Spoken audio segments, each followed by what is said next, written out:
جب اہل شام نے الگ حکومت اپنی قائم کر دی، حضرت علی کے مقابلے میں اپنی حکومت کا اعلان کر دیا تحکیم کے فیصلے کے بعد، اور اس پر خوارج کی ایک جماعت بن گئی، الگ ہو گئے، جنہوں نے پھر بڑی خوفناک جنگیں کی، بڑے زمانے تک وہ مسلمانوں کو نقصان پہنچاتے رہے۔ تو تین خارجی اکٹھے ہوئے کہ جتنا فساد ہے نا اس کی جڑ ہے ایک عمر بن عاص اور معاویہ بن ابی سفیان اور علی بن ابی طالب رضی اللہ تعالیٰ عنہ، ان تینوں کو قتل کر دو، فتنہ ختم ہو جائے گا۔ تو عمر بن عاص اس دن آئے ہی نہیں، تو مصر کے گورنر تھے، فجر کی نماز، تو جو ان کی جگہ آئے وہ مارے گئے، شہید ہو گئے۔ معاویہ رضی اللہ تعالیٰ عنہ پر اس نے وار کیا، لیکن وہ سر سے پھسل کے کمر پہ جا کے لگا اور کمر چھل گئی، لیکن اللہ نے زندگی بچا لی۔ تو عبد الرحمن بن ملجم جس نے حضرت علی کو شہید کیا، یہ آیا ہوا تھا کوفے میں، تو لوگوں نے کہا امیر المومنین یہ اس کے ارادے اچھے نہیں نظر آتے، تو اس کو ہم پکڑ نہ لیں۔ فرمان لگے تو مجھے پھر اللہ کی ملاقات کیسے ملے گی؟ میں تو تم میں نہیں رہنا چاہتا، میں تو اللہ سے ملنا چاہتا۔ حضرت علی کے ساتھیوں نے بڑی بے وفائی کی، بڑی بے وفائی کی، اس لیے میں کہہ رہا ہوں مظلوم ترین ہستی۔ بسر بن ابی ارقاط نے یمن پہ قبضہ کر لیا شام کے لشکر کی طرف سے، اور حضرت عبید اللہ بن عباس رضی اللہ تعالیٰ عنہ کے 2 بچے اپنے ہاتھوں سے ذبح کیے جیسے بکرا ذبح کیا جاتا۔ آل رسول کے 2 بچوں، میں صنعاء میں اس مسجد میں گیا، وہیں ان کی قبریں موجود۔ تو حضرت علی بے قرار ہو کے نکلے کہ چلو اہل شام کے خلاف جہاد کریں، اور باہر شہر سے باہر جا کے خیمہ لگایا رات کو۔ صبح دیکھا تو ایک آدمی بھی نہیں آیا ہوا تھا، اکیلے تھے۔ تو پھر بڑے دکھی دل کے ساتھ واپس آئے اور اپنی داڑھی کو پکڑ کر کہنے لگے تو کب رنگین ہوگی؟ ایک دفعہ بیمار تھے تو کہنے لگے یا رسول اللہ مجھے لگتا ہے میری موت کا وقت آ گیا۔ میں نے کہا نہیں، تیری موت آئے گی جب اس خون سے یہ رنگین ہوگی، جب تیرے سر کے خون سے تیری داڑھی رنگین ہوگی اس وقت تیری موت آئے گی۔ تو اس جملے کو یاد کر کے کہتے تو کب رنگین ہوگی، تو کب رنگین ہوگی۔ چونکہ ساتھی ساتھ چھوڑ گئے تھے تو شدید قسم کی بے وفائی کا سامنا ہوا۔ پھر آگے نسل ذبح، آپ نے حضرت حسین کا کربلا تو پڑھا ہوا، لیکن میں نے جو گلدستہ اہل بیت کے بعد میں نے جب پڑھا تو جو اس کمبخت ابو جعفر منصور نے آل حسن پہ ظلم توڑے، اللہ میری ہچکی لگ گئی روتے روتے۔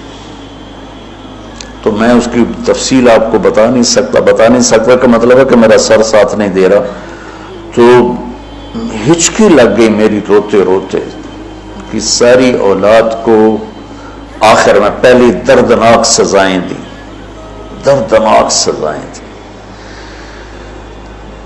اور پھر ان سب کو ایک کمرے میں بند کر کے چاروں طرف سے کمرہ ٹائٹ کر دیا، ہوا بند کر دی، گھٹ کے سارے شہید ہو گئے، اس کے تڑپ تڑپ کے سب اس میں شہید ہو گئے۔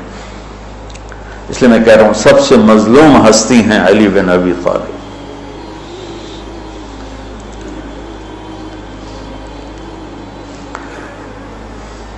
تو فرمانے لگے اس کو پکڑو گے تو میں شہید کیسے ہوں گا؟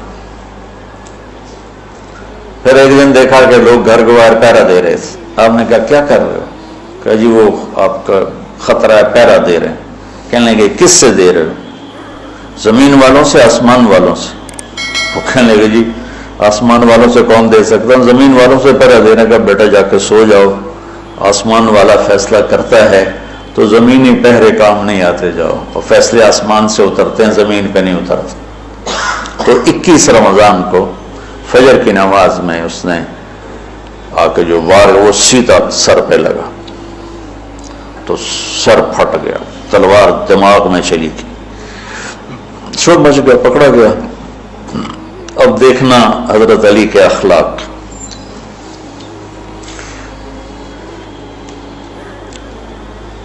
لوگ اکٹھے ہو گئے. حضرت زینب کو پتہ چلا تو وہ بھاگی بھاگی آئیں اور رونے لگی، واہ ابتا واہ ابتا.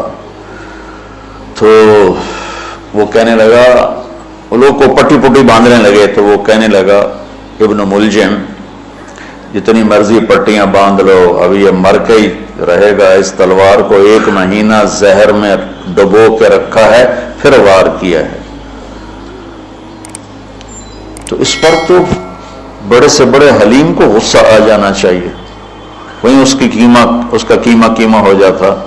اور حضرت علی کیا کہہ رہے ہیں؟ بھائی اس کے لیے نرم بستر بچھاؤ، اس کو گرم گرم کھانا کھلاؤ، اسے ٹھنڈا ٹھنڈا پانی پلاؤ. اگر میں زندہ رہا تو میں خود فیصلہ کر لوں گا مجھے کیا کرنا ہے، اور اگر میں شہید ہو گیا تو پھر پہلی میری درخواست ہے کہ اسے معاف کر دیں. یہ بتانا چاہتا تھا، اسے معاف کر دیں. اور اگر اسے میرے بدلے میں قتل کرنا چاہو تو پھر اس کو تکلیف نہ دینا، بس ایک ہی وار سے اس کی گردن اڑا دینا، اسے تکلیف نہ دینا. اللہ اکبر. آپ پڑھیں گے نا صحابہ کی سیرت تو سب سے زیادہ فضائل حضرت علی کے، سب سے زیادہ مقام اور مرتبہ تو ویسی جیسے خلفائے راشدین.